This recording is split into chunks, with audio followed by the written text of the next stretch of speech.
Hello and welcome to your astrological vibrations for Tuesday, July 18th, 2023 by Gaia Blooming.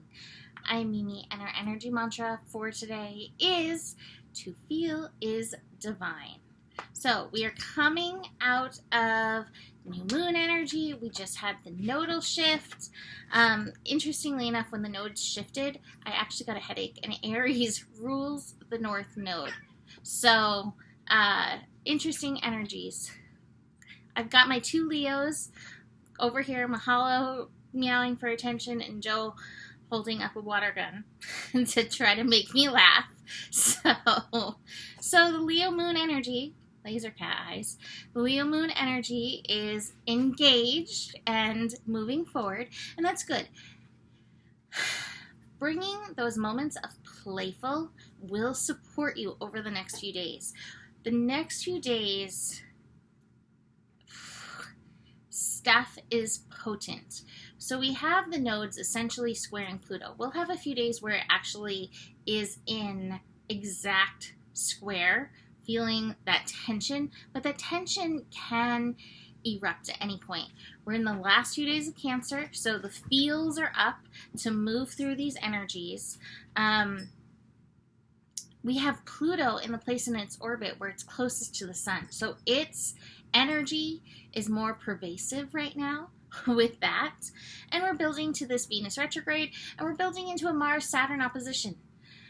Oh my goodness, like it's a lot. The astro energies that we're moving through are a lot. And especially as we have Sun in Cancer these last few days, the feels are going to be up. And that's the thing.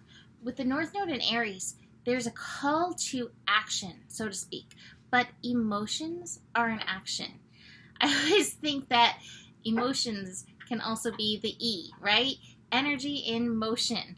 So recognize that part of your work, especially as we finish up the Sun in Cancer, is to let these energies move through you, not to hold them stagnant, not to try to hold them back, to let these energies move through in as unharmful of a way as possible, right? To stay in your power, to stay in your responsibility,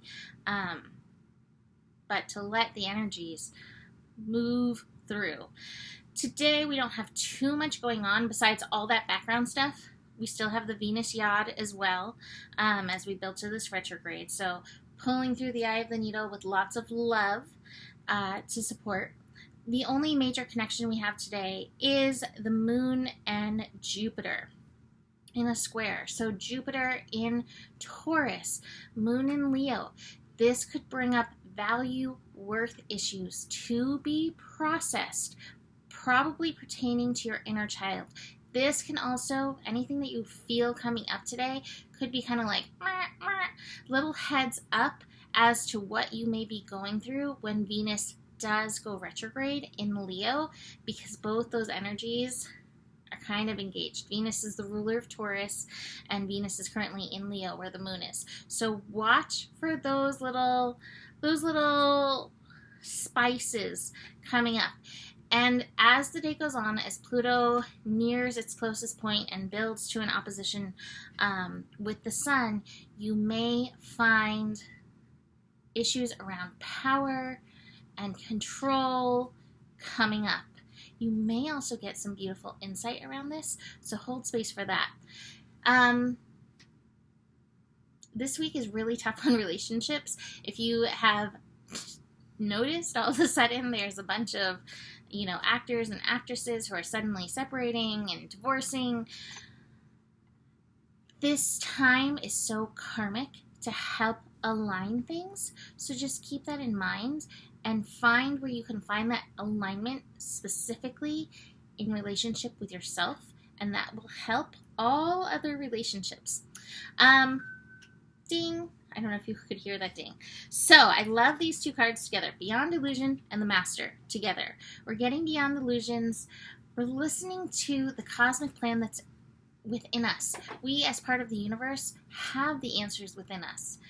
We may not understand them with our mind, and yet the ability to tap into this and to dance in this energy, to dance with the cosmos in the energy, is here with us. I do have the past lives card in reverse. What I'm getting from this is that we are processing some deep lifetimes, but you may not necessarily be conscientious of it, and you may not have any idea of what is actually going on in that. You may be actually in the illusion in that, and that's okay. You don't have to know. Just recognize if you're feeling a little bit drained that this is going on. It is slowly building to completion. Some of these old timelines, some of these old contracts to be released. I, once again, pulled a Muse Tarot, and I pulled the Queen of Emotions. So here we are, allowing our emotions to move through. And I'm going to actually read just part of this because I think it's really helpful and beautiful. Rising up from the deep within the caverns of the ocean, this queen is connected to all that flows. She is the unconscious bridge between the spaces of the heart and the world that flourishes around it. Her watery nature invites you to flow into portals of self-discovery and work with your own waves to grow compassion and passion and to connect back to your truest emotions. All your emotions. She asks you to seek this alignment so that your actions, words, thoughts, and breath all beat in rhythm with your true feelings. See yourself as you truly are and feel your essence as you truly feel. This nurturing, caring energy is one that washes away unhealthy attachments and bubbles down through the earth to create foundations of sacred space in relationships. It allows strong empathy without the energetic baggage of taking on other people's stuff. It breeds intuitive creativity and small pockets of devotional joy. Fall into the Queen's flowing compassion. So there we go. Finishing up with that. That is it for today. You can book a reading with me. Email me, mimiclark@gmail.com. Besides that, the better it gets, the better it gets. There's more than enough love in the world for you. You have the power, and honor your values. Namaste.